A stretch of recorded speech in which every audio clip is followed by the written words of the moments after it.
지영은 대학 시절 한 남자를 만났습니다. 문제는 그 남자가 유부남이었다는 거예요. 하지만 지영은 그 사실을 알면서도 이렇게 생각했습니다. 내가 깨트린 게 아니야. 그건 원래 그들 부부의 문제였던 거지. 그렇게 불륜 관계를 이어가던 지영. 심지어 불륜남의 아내와 마주쳤을 때도 태도는 당당했습니다.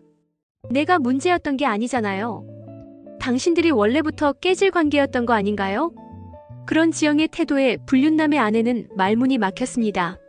하지만 지영의 당당함도 오래가지 못했습니다. 불륜남이 어느 날 이렇게 말했거든요. 지영아, 미안해. 난 아내랑 아이들 없이는 못 살아. 갑작스러운 이별 통보를 받은 지영은 큰 충격에 빠졌습니다.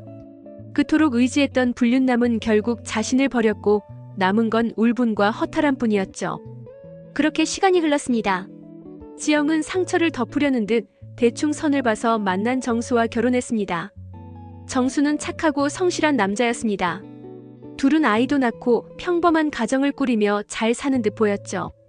하지만 행복했던 일상은 오래가지 않았습니다. 어느 날 우연히 지영은 대학 시절 불륜남의 아내를 다시 만나게 됩니다. 그 순간 지영의 마음속 깊이 묻어두었던 과거의 죄책감과 불안감이 다시 떠오르기 시작했어요. 그런데 이번엔 상황이 달랐습니다. 불륜남의 아내는 지영에게 웃으며 말했죠. 잘 지내시네요. 그래도 그때 덕분에 많이 배웠어요. 한 사람의 실수가 얼마나 큰 파장을 일으킬 수 있는지요. 그 말은 웃으며 하는 인사 같았지만 지영의 심장을 후벼 팠습니다. 그날 이후로 지영의 삶은 조금씩 흔들리기 시작했습니다. 불륜남의 아내를 다시 만난 이후 지영은 과거의 기억에서 벗어나지 못했습니다. 그동안 지영은 자신이 불륜남과의 관계에서 피해자라고 생각했었는데 어쩌면 자신도 누군가의 삶을 파괴한 가해자였다는 생각이 들기 시작한 거죠. 심지어 지영은 자신의 가정까지도 조금씩 위태롭게 만드는 행동을 하기 시작했습니다. 과거를 숨기려다 보니 거짓말을 하게 되고 그로 인해 정수와의 관계도 어긋나기 시작했습니다. 사연을 들으면서 가장 답답했던 건 역시 불륜남의 태도였어요.